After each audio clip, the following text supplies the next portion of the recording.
Please subscribe my channel and like my videos.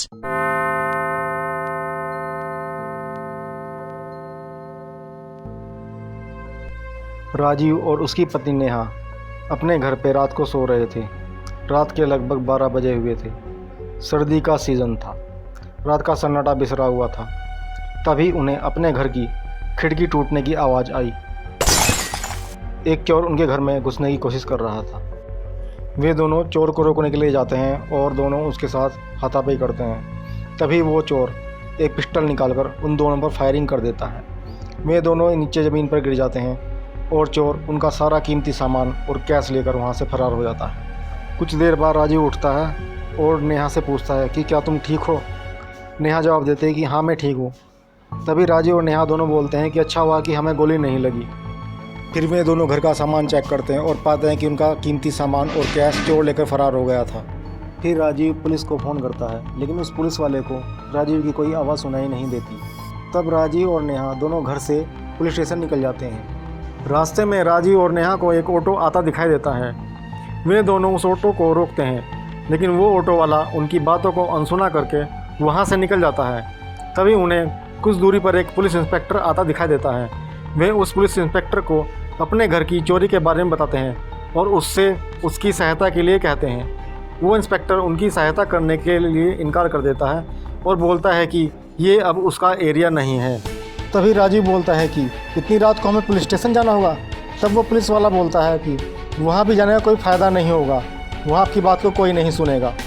इतनी बात सुनकर राजीव बोलता है कि क्या साहब, आप पुलिस ऑफिसर होकर कह रहे हैं कि पुलिस वाले हमारी कोई मदद नहीं करेंगे, आपको आपकी ड्यूटी निभानी चाहिए।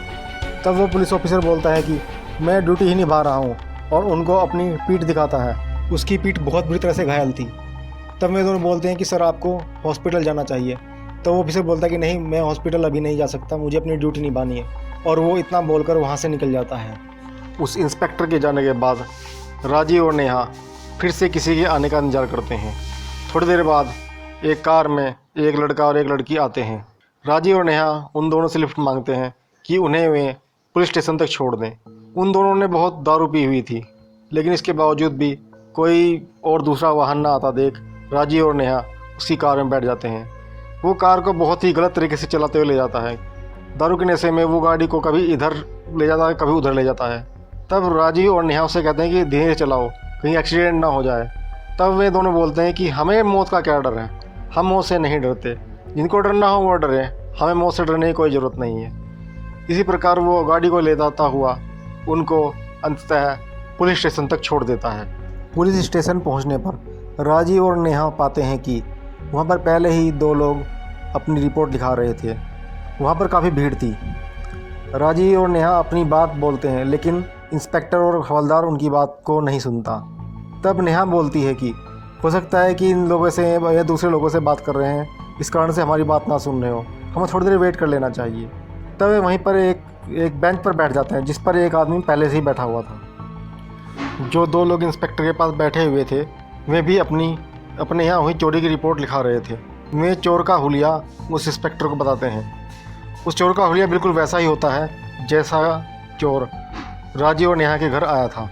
तब राजीव चिल्लाता है कि सर ये तो वही चोर है जिसने हमारे यहाँ पर चोरी की है, लेकिन फिर भी कोई भी उनकी बातों पर ध्यान नहीं देता। तभी उस इंस्पेक्टर के पास एक फ़ोन आता है। उस फ़ोन पर कोई उस इंस्पेक्टर को बताता है कि उड़ीनगर में खून हो गया है। तब राजीव फिर से चिल्लाता है कि अरे उड़ीनगर में तो मैं भी रहता हूँ, लेकिन उसकी बातों पर फिर से कोई ध्यान नहीं देता। तब राजीव गुस्से से बोलता है कि कल सुबह मैं इनकी रिपोर्ट इनके सीनियर से करूँगा। राजीव की बातों को सुनकर उस बेंच पर बैठा आदमी बोल पड़ता है कि भाई तुम्हारी बात कोई नहीं सुनेगा, ना यहाँ और ना कमिश्नर।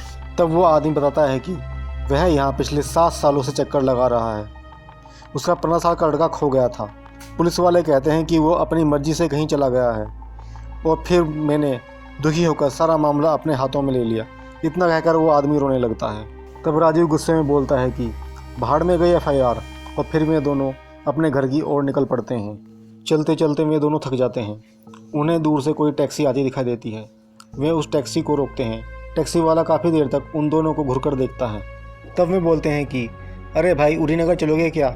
तब वो टैक्सी वाला कहता है कि 1 महीना पहले रात के इसी समय 2 लोगों ने मुझे रोका था। उनमें से एक ने मेरी गर्दन पर चाकू रखकर मुझसे मेरी पूरी एक दिन की कमाई लूट ली थी। तब नेहा बोलती है कि उन्होंने तुम्हारे साथ तो कुछ गलत नहीं किया था। तब टैक्सी वाला नेहा की बात को काटते हुए कहता है कि टैक्सी में बैठिए मैम। वे दोनों टैक्सी में बैठ जाते हैं और अपने घर के लिए निकल पड़ते हैं।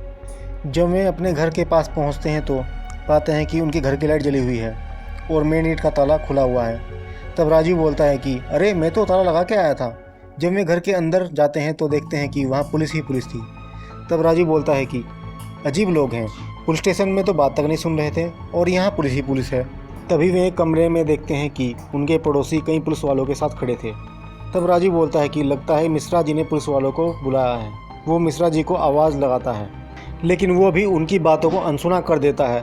तब राजू और नेहा उस कमरे की तरफ बढ़ते हैं। वहाँ पुलिस वालों ने काफ़ी भीड़ लगा रखी थी और ज़मीन की तरफ फोटोग्राफर फ़ोटो खींच रहे थे। जैसे ही वे दोनों ज़मीन की तरफ देखते हैं तो उनके पैरों के नीचे से ज़मीन निकल जाती है।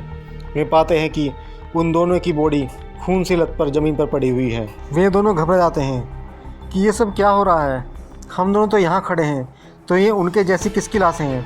तब वो इंस्पेक्टर आता है जो उन्हें सबसे पहले रास्ते में मिला था और कहता है कि तुम्हें अभी भी समझ नहीं आया कि ये लोग तुम्हारी बातों को क्यों अनसुना कर रहे हैं।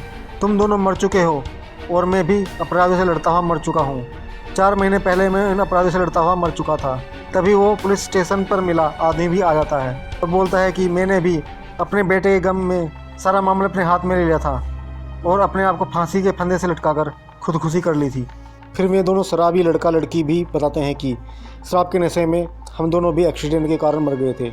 और उनके बाद वो टैक्सी वाला भी आकर बताता है कि उसे भी उन दोनों ने चाकू से गर्दन काटकर मार डाला था। दरअसल चोर की गोली से वे दोनों उसी समय मर गए थे लेकिन उनको इस बात का कोई आभास नहीं हो पाया था। और मैं हूँ योगेश और ये थी आज की अजीब घटना।